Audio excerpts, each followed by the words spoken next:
है। बहुत शुक्रिया। और यहां रुकेंगे एक छोटे से ब्रेक के लिए। ब्रेक के बाद जब वापस लौटेंगे तो बात होगी कि बड़बोले ट्रंप, खुद मियां फजीहत। और ब्रेक हम बाद में जाएंगे। फिलहाल हम आपको इस खबर से रूबरू करा दें पहले कि ट्रंप का जो बड़बोलापन है वो पूरी दुनिया उसको देख रही है और पूरी दुनिया पर 100 से ज्यादा देश हैं जिन पर वो टैरिफ लगाने की बात करते हैं, लेकिन अब उनकी फजीहत खुद ही हो रही है।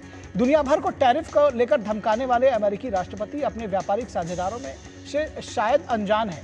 यही वजह है कि जब भारतीय विदेश मंत्रालय ने रूस से तेल खरीदने के विषय पर अमेरिका को नसीहत दी तो अमेरिकी राष्ट्रपति को अपने देश की खरीद के विषय में ही जानकारी नहीं थी। अमेरिकी राष्ट्रपति डोनाल्ड ट्रंप ने भारतीय विदेश मंत्रालय के उस बयान पर प्रतिक्रिया दी है जिसमें कहा गया था कि अमेरिका और यूरोप ने रूस से तेल आयात को लेकर भारत को निशाना बनाया है, जबकि खुद अमेरिका रूस से यूरेनियम, हेक्साफ्लोराइड, पैलेडियम, फर्टिलाइजर्स और केमिकल्स का आयात जारी रखे हुए हैं। तो वो खुद इन तमाम चीज़ों का आयात जारी रखे हुए हैं और भारत जैसे देशों से कह रहे हैं कि आप रूस से खरीद मत करिए। ट्रंप ने कहा कि मुझे इसके बारे में जानकारी नहीं है, मैं इसकी जांच करूंगा। तो इससे कितनी जिसको कहते हैं कि अगंभीर या गंभीरता की कमी जो है उनकी बातचीत में, उनके सेंटेंसेस में, उनके स्टेटमेंट्स में, इसको समझा जा सकता है। विदेश मंत्रालय ने मंगलवार को अपने बयान में कहा था कि यूक्रेन युद्ध शुरू होने के बाद अमेरिका और यूरोपीय संघ ने भारत पर रूस से तेल खरीदने को लेकर सवाल उठाए थे। उस समय अमेरिका ने ही भारत को ऐसे आयात जारी रखने के लिए प्रोत्साहित किया था ताकि वैश्विक ऊर्जा बाजार की स्थिरता बनी रहे। विदेश मंत्रालय ने ट्रंप को आईना दिखाया था कि अमेरिका अपने परमाणु उद्योग के लिए रूस से यूरेनियम, हेक्साफ्लोराइड, अपने ईवी उद्योग के लिए पैलेडियम और फर्टिलाइजर्स के साथ साथ केमिकल्स का आयात जारी रखे हुए है। भारतीय विदेश मंत्रालय ने कहा था कि ऐसे में भारत को निशाना बनाना अनुचित और अव्यावहारिक है। किसी भी बड़ी अर्थव्यवस्था की तरह भारत अपने राष्ट्रीय हितों और आर्थिक सुरक्षा की रक्षा के लिए सभी आवश्यक कदम जरूर उठाएगा। और इस पूरे मुद्दे पर विदेश मंत्री डॉक्टर एस जयशंकर का क्या कुछ कहना है, आइए आपको सुनाते हैं। Our collective desire is to see a fair and representative global order, not one dominated by a few. उनका fair and properly representative global order होना चाहिए। अमेरिकी राष्ट्रपति डोनाल्ड ट्रंप का कहना है कि उन्हें रूस से किसी व्यापार के विषय में जानकारी ही नहीं है। I don't know anything about it. I'd have to check. I don't know anything about it. I'd have to check. I don't know anything about it. I'd have to check.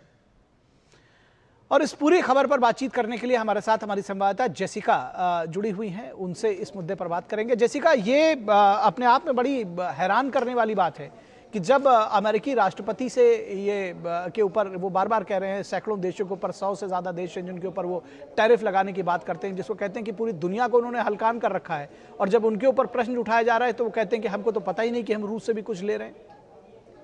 देखिए, ये जो डोनाल्ड ट्रंप की transactional approach है, इसके शिकार सिर्फ भारत देश नहीं है बल्कि बहुत सारे राज्य हैं। आपने देखा होगा, चाहे आप साउथ एशिया की बात कर लें, और काफ़ी सारे देशों के साथ जो एक ट्रेड डील करी गई है अमेरिका की तरफ से, उसमें एक टैरिफ बेस्ड टैरिफ देखें आप जो दिए गए हैं 15% से लेकर 19% और भारत पर 25%, क्योंकि जो कि भारत ने अभी तक एक ट्रेड डील फाइनलाइज भी नहीं करी है।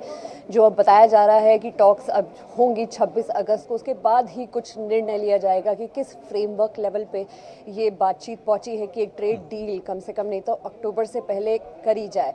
पर इस सब में एक चीज़ देखने लायक है, जिस तरीके से डोनाल्ड ट्रंप ने टैरिफ का जो एक निशाना लिया है हर देश के साथ, जहाँ तक भारत की बात है, भारत ने ये बार बार अमेरिका को और अपने यूरोपियन एलाइज को भी ये बताया है कि जो रशियन तेल इंडिया खरीदता है सस्ते दामों में, भले ही वो ओपेक कंट्रीज़ के सामने सस्ता हो, लेकिन वो जो तेल रिफाइन होके इंडिया से जाता है वो जाता भी तो अमेरिका, यूरोप और यूके को है जी। तो इस चीज़ को भारत का विदेश मंत्रालय भी कहता है कि ये उनके हिसाब से डबल स्टैंडर्ड्स का सही एग्जाम्पल है।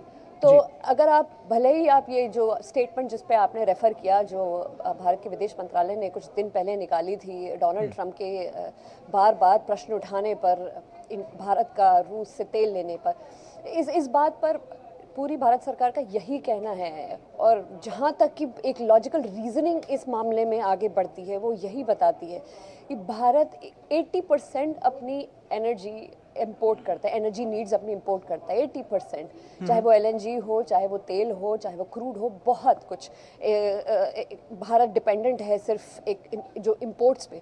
और भारत ने कुछ समय से ऐसा नहीं है कि अमेरिका से तेल नहीं लिया। अगर आप देखें पिछले 1 साल में 50% ज़्यादा तेल लिया गया है अमेरिका से, और बात चल रही है करीबन 100% बढ़ाने की उस तेल की खरीदारी में। पर हाँ, रशिया से जो हमारा 38% तेल आता है वो हमारे लिए बहुत महत्वपूर्ण है। हमें ग्रोइंग इकोनॉमी है, और एक ग्रोइंग इकोनॉमी को उस तरीके का जो उसकी रिक्वायरमेंट्स है उसके बेसिस पे मार्केट की ऑपरेशनल और मार्केट की जो फ्लक्चुएशन प्राइसेस उसको देखकर भारतीयों के लिए एक प्राइस सेट किया गया। तो इसको बस एक जिसे कहते हैं अमेरिकी राष्ट्रपति ने एक तरीका बनाया हुआ है। बट जहां आप देखें उनके खुद के ऑनवॉय स्टीव विटकॉफ, जहां आप और मैं भी बातचीत कर रहे हैं, वो ऑलरेडी पुतिन से मिल चुके हैं। तो ऐसी सिचुएशन में जो जियोपॉलिटिकल खेल हो रहा है, इंडिया अपना संभल कर इसमें बिल्कुल अपना राष्ट्रहित को ध्यान रखना चाहेगा और रखना चाहिए भी निश्चित तौर पर। भारत, जैसा कि आपने बताया कि केवल अमेरिका, मतलब केवल रूस से ही नहीं बल्कि अमेरिका से भी तेल खरीद रहा है। 39 ऐसे देश हैं जहां से, जो भारत की लिस्ट में है, जहां से वो तेल खरीदता है। तो ऐसे में ये सवाल भी खड़ा होता है। बहुत शुक्रिया जेसिका इस तमाम बातचीत के लिए। लेकिन मैं कह रहा था कि ये सवाल